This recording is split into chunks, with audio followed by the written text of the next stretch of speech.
Hello everyone, welcome to episode 20 of Book Read. I'm going to the Midlands to meet old friend, not because of his age, but because he's been on several of the shows. And if you look back over the Book Read episodes, you will see another two of his books being featured as well. It's the amazing LEE Benson, and we're talking today about his book, The True Tales of Rotton Towers.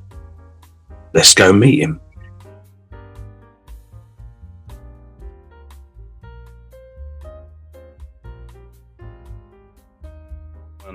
LEE Benson, always a bleeding pleasure to have you on the show. In fact, I've had you twice before, effectively, episode 2 and episode 11, and now you're back for episode 20. How lucky am I, or how lucky are you? Or both, quite frankly. Well, I think this is a mutual benefit of luckiness. Thank you. It's always lovely to catch up with you. I bloody adore it. I really adore it. So, for those who haven't watched episode 2 and episode 11, bloody shame on you. Go and check them out straight after you've seen this episode, because you're running late, quite frankly. Just tell us a little bit of a coverage on kind of how you became an author. Sure. Now I got a blank piece of paper and I got a pen and I began writing, but it was useless because I couldn't read my handwriting back, so I had to get a computer. And the thing about that is I started writing and I kept pressing save and started writing and I pressed save and I pressed save, and then I went to show somebody what I'd written and I had one page because no one told me to save it. 100 odd pages of stuff, one page. That's how I started. Although when I was young, I used to write poetry because I had glandular fever, and it was a good way of keeping your mind sane, writing a load of poetry. And then in the 80s, I was in the band and turned some of that poetry into lyrics. But didn't start really writing because I was creative at school, but I didn't like the school system. I was dyslexic. I learned at 31 I was dyslexic, and it does affect you. Mm-hmm. But the advent of good computers meant you could actually enlarge and write and check and see things. Spell checks, even though there was some spell checks going, we have no friggin' idea what you were trying to write. And so I began earnestly writing. I did a collection of poetry first, a couple of books of poetry, and then an agent who's not my agent anymore, he said, you should write your story about your art gallery life. And so I began writing the tales of it. So there was 3 books of that. Scrolling, that was 2017 that came out. So that's already 7 years ago. Oh. There's 3 books. And it sounds like the last couple of years were scary, mate. It just goes by quickly. Children's books. I began writing children's books. I used to work for a gallery, and I wrote this kid's story. And, you're here just to sell. And I'm going, but this is a really good story. You know, it's a good way of making money, raising charity, everything. That got shelved, and eventually it did. And I've now 12 books down the line with that, 10 books of poetry. I'm writing book 4 of my art trilogy, which hopefully I'll come on your 31st or 32nd show. Mate, a second book of my alien book. We've got another couple of 10 or 20 shows to do. If we do, we have to cover the children's books and the poetries and everything, mate. So you've got a bit of a time to now. But this book, which thank you for having me on this time, this is an actual true story, which is a ghost story with more than one ghost in it. And I have witnesses. And when I read and performed this, there's a silence in the room, be they youngsters, I went to an old age home and read it, and not one of them slept. You know, they normally are reading. Yeah. None of them slept. And one guy said to me, I don't believe any of that. I said, okay, I did say it was true, so it's up to you. He said, but it's very good. And I went, thank you very much. Thank you very much. Got ya. So this is what I'm going to be presenting on your show. Fantastic.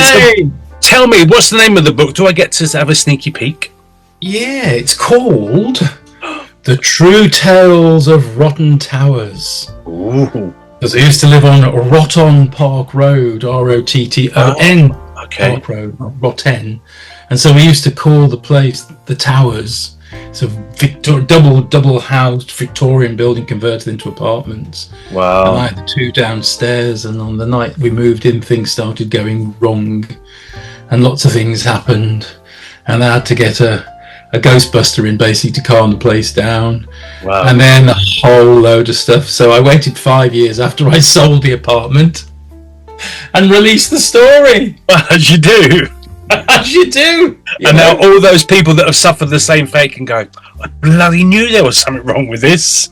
Well, no, I did get it. I didn't leave it in its state of raw ghostliness. I did cleanse it. There was a dog still left there, but that was harmless.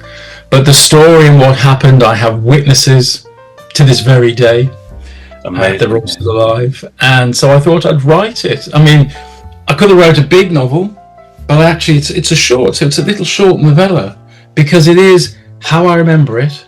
And apart from changing the names, the true tales of Rotton Towers. Amazing. I think you should read some. Are you up for that? You reckon? Let's do it. Are you sitting comfortably? Then you should begin. Then I'll begin. Hi.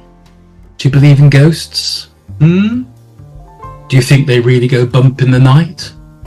Well, here's a tale called The True Tales of Rotton Towers.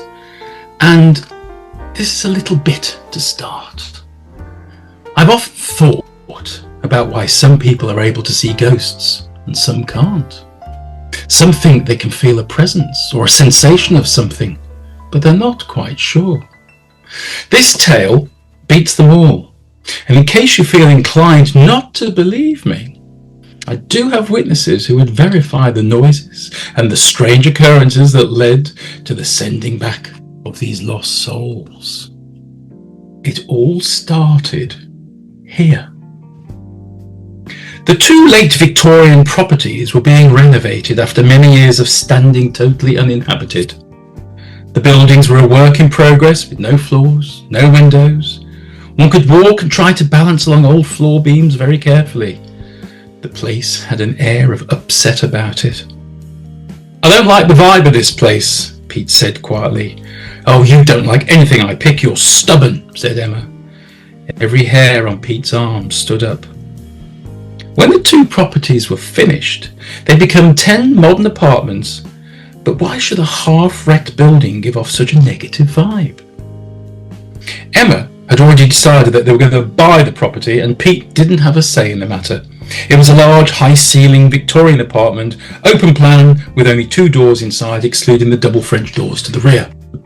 So they went ahead and purchased the apartment unfinished, and then had to wait ages for it to be completed. In the meantime, they'd sold their lovely 5-bedroomed home with 3 showers and a large bath. They had magnificent mature gardens which the children had loved playing in over the years. This would all change with a contemporary apartment and supposed low-maintenance managed garden-cum parking spaces. The builders had promised faithfully that finishing the development would be no more than 6 weeks away. They failed to mention which 6 weeks. It took a further 3 months before the family were accommodated in a temporary apartment large enough for a couple, and they were a family of 4. Consequently, it was somewhat cramped and far from ideal. So much for contemporary living, Pete thought. But 4 months later, to the day, they were given the keys and moved in. The first night. After they'd unpacked and cleaned, mayhem had been put aside and it was all quiet at last. Both daughters fast asleep but lying in bed. Pete could hear water running. It wasn't coming from their ensuite. He swung his feet out of the bed and walked out into the lounge area. To his astonishment, there was water cascading down the walls and gathering in pools on the newly laid carpet. No one had moved in upstairs, so the unfortunate cause had to be a pipe springing a leak. Pete hurried out of the new front door and briskly ran up the stairs to the first floor. The apartment door was ajar. He walked in, expecting to discover where the water had originated from. But to his total surprise, there was no evidence of anything leaking, let alone the pipes, taps, or even the radiator. He knelt and touched the floor just to check his sanity. It was bone dry, and there was no sound of any water running. He was a little perplexed, to say the least. He returned to the apartment, dog-tired, and as he climbed back into bed, Emma mumbled something in her sleep. He closed his eyes. The water just would have to wait till morning. Several hours later, Pete got up to explain to Emma about the water and went to look at the mess. There wasn't any. Not as much as a stain on the wall. The builders duly arrived around 8 o'clock, flasks were emptied, cigarettes drawn on and flicked away in the garden. Pete went outside to greet them with his tail, only to be roundly told that he must have been dreaming. It wasn't possible for water to cascade down the wall since there was no water above. He was assured that all the pipework had a modern click and seal system, so it must be watertight. 3 days later, the brand new Italian state-of-the-art ceramic hob smashed. It had not just cracked, that would have been easy. It had shattered like a car windscreen. Again the builders were confused and suggested that the new owners must have dropped something on it. Like what? A sledgehammer?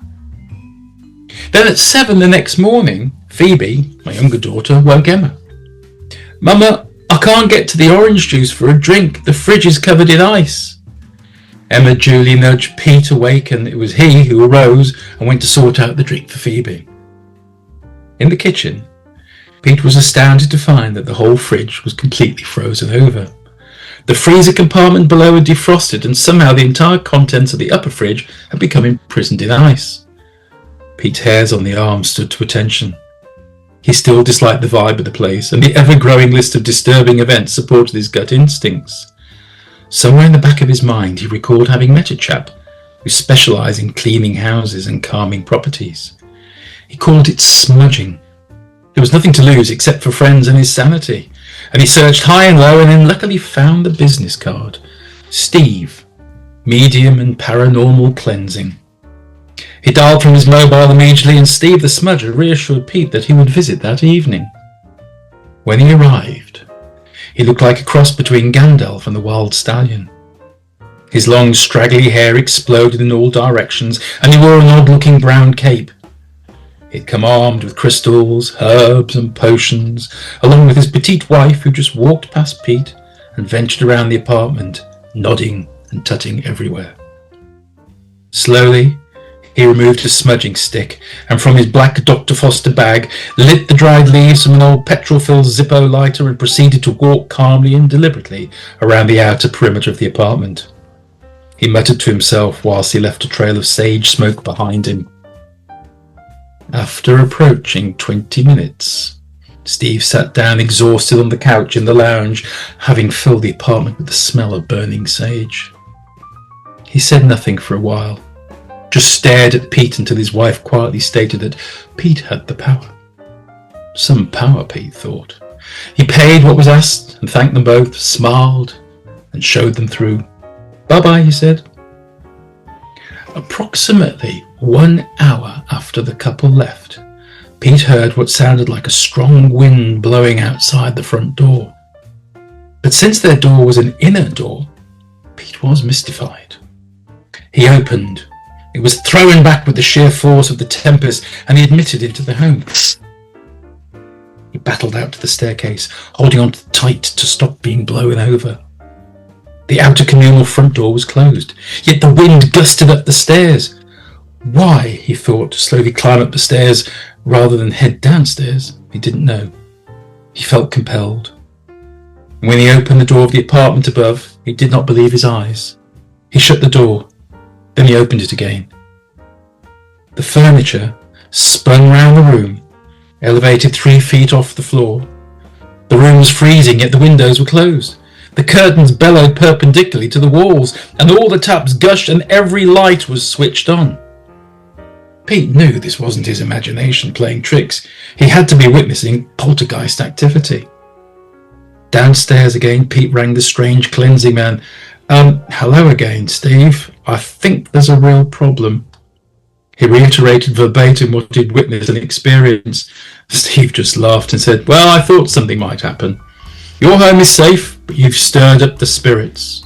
They cannot freely travel with your protected cleansed areas. Let me know if it calms down by tomorrow." And the phone went dead. Pete summoned every ounce of his courage to step outside the apartment and shout, "Stop it now!" There was silence. The wind vanished, and finally several thumps emitted from the first floor apartment. Once again, he climbed the stairs, opened the door, and everything was it should be, except for a contemporary shelf, which lay abandoned on the carpet at least 6 feet away from the door. It was calm. Pete switched off the lights in the lounge and hall and walked downstairs again and into his kitchen, where he poured himself a very large, well-deserved whiskey. I'm stopping there. Dun, dun, dun.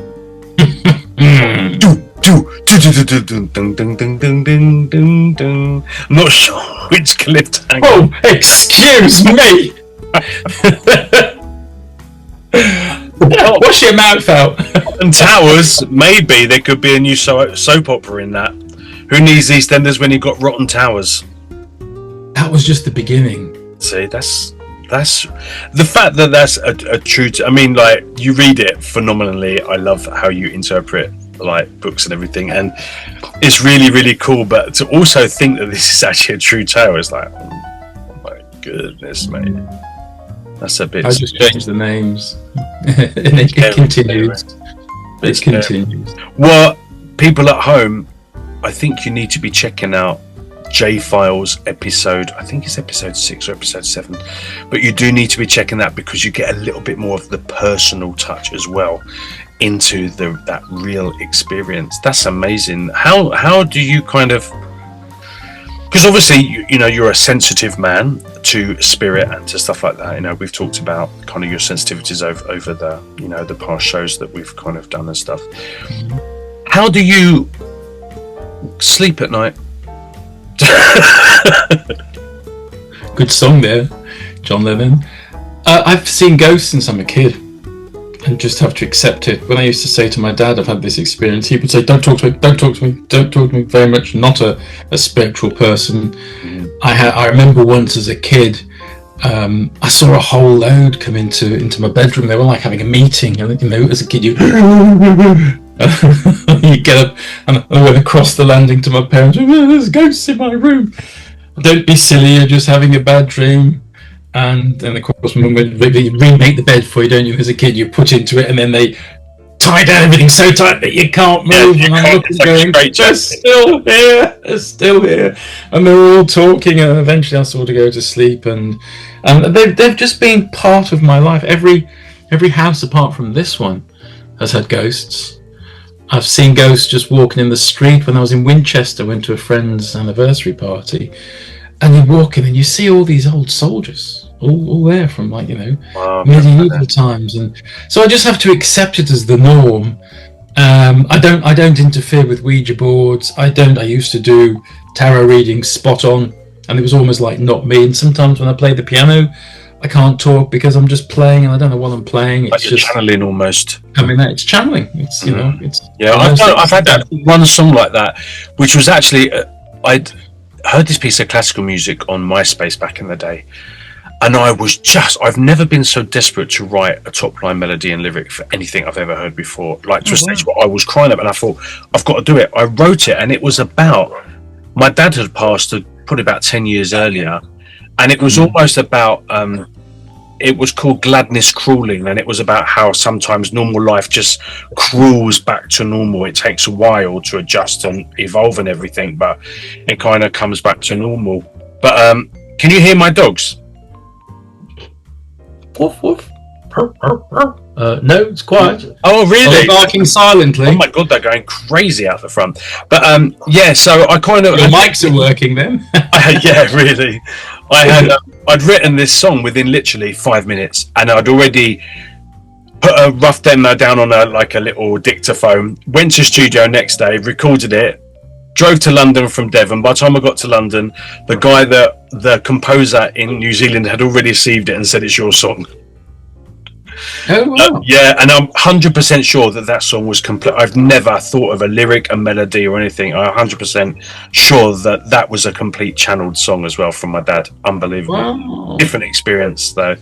That's amazing. Never happened again? No. Never been that creative again. But I've seen it times. No, I couldn't do it. I'm Piscean, spend a lot of time up here, so my brain is always, and I think I was so petrified of ghosts as a kid that I blocked a lot of stuff out. I'm pretty sure that the house we lived in, not because of my experience, but because of the night terrors my brother had when he was young in the same room that I used to sleep in, I pretty am sure that there was something nasty in that room. And his night terrors kind of almost confirmed that a little bit. And I think I just blocked it off until I became like, I started paganism and witchcraft in the old ways and stuff like that. Started doing seances. I couldn't say that I've ever seen or heard anything that was, I couldn't say, nah, that's definitely a ghost, man. That's definitely, because, you know, it could have been a bit of bad beef or a bit of rancid gravy that affected my, going back to Charles Dickens. But, you know, it's, there's nothing that I could 100% say that was a ghost, but there's been some things that I've been, right, man, that ain't human on any level. Not on this plane anyway.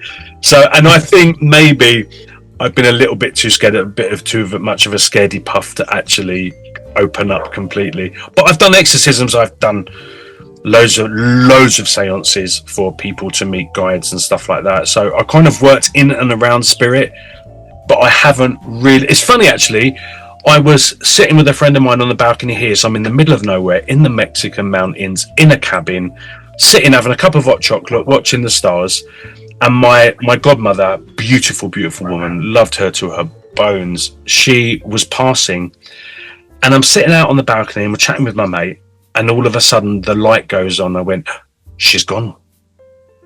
Next day I got the phone call, she died that night. Yeah.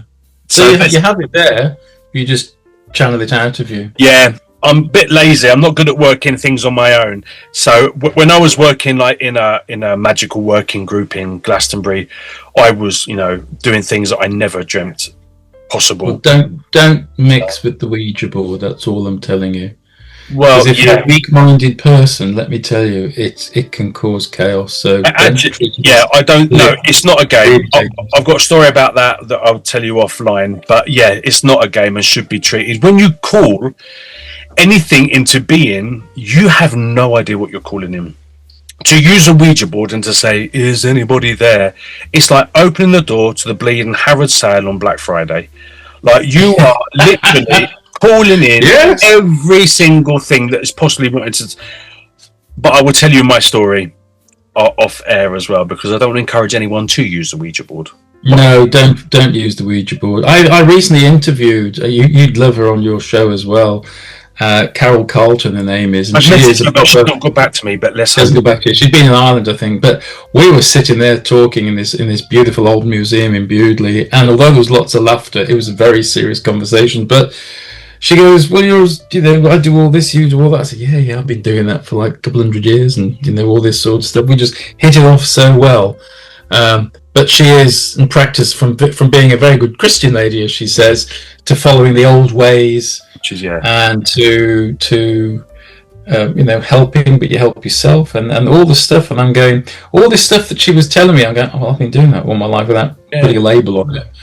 All the time, like, why are there stones around my house? I've sort of stopped that. There's a few. There was always stones, bits of wood, few leaves. Ever since we collected them, rock them round, anywhere and everywhere. You've got natural salt directly behind you in it, as a lamp, so that's cleansing energies and stuff. Yes, that's one of 3 or 4. But there's the stones that I pick up on the beach, and they go, oh, I've just got to borrow that. You don't own it, so you got to give it to somebody else and say, here you go, this is for you, look after it. Yeah, caretakers of everything. I can charge crystals, done that, it's quite normal. And here on the computer, there's a nice little bit of tiger's eye there. Right in the neutral. Oh, that's a nice piece. And that's one of my faves. I've got loads, but I've only got a few here.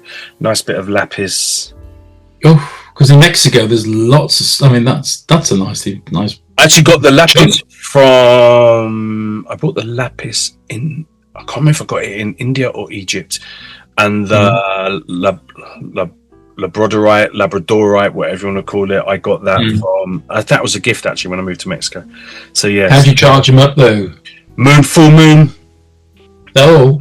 I mean, it depends on the crystal. Like with selenite, I wouldn't put it anywhere near water because it's quite a porous crystal. So you could possibly bury it in the soil, but then I would feel like I needed to wash it afterwards.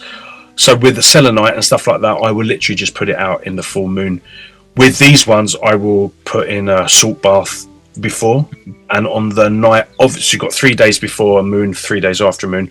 On the night of the full, I will put it out on the balcony. All my crystals, I got a huge like amethyst cathedral, which is outside on a beautiful water feature that's kind of dedicated to the land spirits of this area, because I live with a ancient pine and oak forest. So yeah, all my stuff is good. Constantly. Yeah, you gave me a tour of your lot last time. Fabulous. Oh wow, super duper. Yeah, and it's even more beautiful. We've had some rains now, so everything is really like growing up, and it's a very years ago when I was working in an art gallery for somebody, and this girl came in and she bought these crystals. I said, let me have a look. So she bought these bits, and I went, they're all, you know, like dead, cold, stuff like that. I said, let me have those a minute for you. This is I'm in my mid-20s, I think, at the time, and I'm picking up these stones, and I'm just going, okay, and then I could feel like an energy going through it, and I went, here you go. And she went, oh, I can't touch it. I went, it's charged for you now. Now it'll work. Absolutely. I've always been kind of spiritual based. Actually, I was a long time born again Christian, so actually I read a lot about the old ways, paganism and stuff like that, and witchcraft for years, for almost a decade before I even decided to start following it, because I wanted to make sure that what I was doing was coming from a place of authenticity from within me, rather than a place of just a fad. Yeah. And I said that for what reason? Was talking about crystals. So anyway, so I thought, I'm not really into new age stuff, I'm not really into the whole kind of Wicca stuff. I'm kind of a little bit into the foundations of all this stuff, and I thought that crystals were just pretty. They're really lovely. They do hold energy, because you put quartz watches, they keep the regularity of the the beat from the battery, blah blah blah. So I thought they were pretties, and then I got gifted a crystal therapy session, and I was like, oh, it's going to be lovely and peaceful, and I'm going to feel really relaxed, possibly tired at the end of it, but it's just, what, I'm just going to lay down on the bench with crystals put on me, and it's the first time I probably chilled out in about 3 months. So I was just looking forward to the whole relaxation part of it. Thought crystals were just pretty, but didn't hold much stock in them at all. And then she said, I just want to do an experiment, so I'm going to close your eyes and relax. And then there's an experiment where she was using clear quartz points, and she goes, so I'm going to put some clear quartz points around you, but I'm not going to tell you what direction, and I want you to tell me if you feel a change in your energy when I change the direction of the points. I'm laying there thinking, it's fucking lunatic. Oh yeah, right. I'm not feeling anything, and then all of a sudden I was like, oh my god, what did you do? It felt like, I can't even tell you what it felt like, but the minute she turned them to like energy, really, it was like electric shock without any pain. Like, it was like, oh bloody hell, what was that? And then I was like, I'm looking into this shit. So I've done a diploma. I've done a diploma in crystal therapy and stuff like that. And that just opens the door. So I actually use Reiki. I've done my master's in teaching. I've done all my degrees of Reiki. So actually I use crystals when I'm doing Reiki now, and I use a pendulum. A crystal pendulum actually helps me, because sometimes when you're doing Reiki, it's very quiet. You're there for a while, and you can be like, oh, damn, did I turn the gas off? Oh, I should have gone to Tesco. Your mind shouldn't be doing that. No, I know, but sometimes it does, because I am Piscean. And then I was just like, so actually, I'm like, oh my God, did I close or did I open that chakra? So I use my pendulum, and yeah. Pendulum said closed. Pendulum said closed. So and then there's the pot bubbling away. Yeah, make room, Bob. So I'm very reliant on my pendulum when I'm doing my healing work and stuff like that, because it actually helps you focus. Yeah, completely. Helps you focus. But anyway, this isn't about me and my crystals. This is, where can people buy your book, mate? Because they want to buy it. Oh, that great store in the sky on Amazon, on the creativeleebenson.com if they want it signed. Cool. I have a new website, which is rather good, with all my books as well. So that's rather entertaining, and it's got the Instagram update posts and all this modern stuff and everything. So I've got to keep remembering, I must do so. I've done something for 43 milliseconds. It keeps, you can do better. I'm going, give me a break. I'm doing this, I'm doing it, and I'm writing at the moment. I'm up at most mornings, 4 or 5 o'clock, writing this book, because my brain is in writing mode. It hasn't been for ages. And when it's in writing mode, you're asleep, but you're wasting time, because your brain's going, but he's moving from Barbados, and he's going in. He's just had fish, and that's happening, and this is happening, and the guns are running there, and and you're going, oh, I'm trying to sleep. No, you don't want to sleep. You don't want to sleep. Why don't you want to sleep? Because you want to write this book. That's why. It's either that or ghosts. So quite frankly, you're bleeding lucky. It's just that, to be fair. Well, they're there, and a lovely lady, Helen Blenkinsop, goes under the name of A.A. Abbott. I don't know if you've interviewed her yet. She's great. And I read her out a poem which had 3 ghost stories in it. She goes, you got to write the book, all those 3 as a story of each one. I'm thinking, I'll add it to the list of things to do, because I did a short appraisal of them. Right. A man who was like watering the roses, but he was dead because his wife had died, and her ashes were scattered in this rose garden of a friend of mine. And I'm going, oh, you got a new gardener. So there hadn't been a gardener there for 50 years. I was seeing the gardener watering the roses because his wife, God rest her, was scattered in the roses. I think there's a couple more J-files you need to be doing, mate, with some of these stories. Okay. I need to write them first, though. But they're all there. They won't come out. Fantastic. And, okay. People at home, you love him. You know him. Go and buy his books. Go and check out his website. Go and check out his social media. You'll find it all in the title page of this episode. And you'll also find him on Amazon. So you can, while you're shifting around, looking at your next books to buy, your Christmas presents, birthday presents, dare I say it, bar mitzvah presents, then this can be in the list of all of those possibilities. So please get onto Amazon. Go and check out Lee Benson. While you're there, you can also check out Lee Hemingway as well for other books done by a man that looks very similar to the one above me. So he's identical in every single way apart from himself. Lee, thank you so much. Jaden, thank you very much for having me on your show. Always a bloody blast, mate. I love it. Adios, amigo. Adios, senor. Bye-bye. Take care, my friend. Bye-bye. How cool does that book read sound? I suggest you go over and buy it. Amazon, Lee's website, all the details are in the introduction to this episode. Make sure you go and follow Lee on all of his social media platforms as well. Go and check him out, as well as listening to his shows on Black Country Radio. Absolutely amazing guy. Thank you, Lee, for joining us. Thank you, wonderful people at home, for watching. Another wonderful book for your collection. I will see you on the next episode of Book Read. Take care. Bye-bye.